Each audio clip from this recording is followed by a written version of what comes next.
সবচেয়ে কানা কানায় পরিপূর্ণ হতে চলেছে। হ্যাঁ এই তো আমার শালীরা সব বিভিন্ন জিনিসপত্র সুন্দরভাবে ইতিমধ্যে আমাদের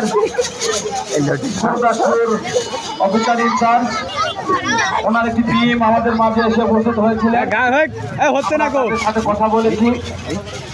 যেহেতু আমাদের এটা বর্ষবরণ অনুষ্ঠান, এখানে কোনো প্রকার অসামাজিকতা নেই। ওনারা বিভিন্ন স্টল পরিদর্শন করেছেন এবং পরিদর্শন করে খুবই সুন্দর মতামত প্রকাশ ব্যক্ত করেছেন এবং সুন্দরভাবে আমাদের সাথে সৌজন্য সাক্ষাৎ করে ওনারা আবার কয় টাকা করে 10 টাকা করে বলে জোরে জোরে জোরে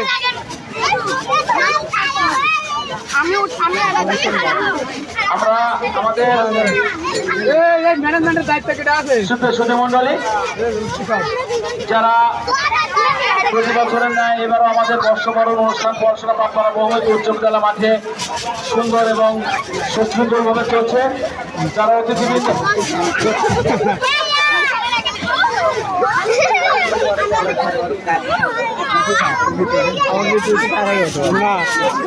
যার বল নাই তাই উঠতে পারবে না। সুপ্রিয় দর্শনার্থী ভাইরা, যারা বাইরে থেকে এসেছেন, যেহেতু আমাদের মেলায় মানে মেলা কর্তৃপক্ষের কোনো গ্যারেজ নেই, যেহেতু আপনাদের যানবাহন মোটর সাইকেল যারা নিয়ে আসবেন এগুলো যদি কোনো সমস্যা হয় আমাদের মেলা কর্তৃপক্ষ কোনো দায়ী থাকবে না। আমাদের আজকের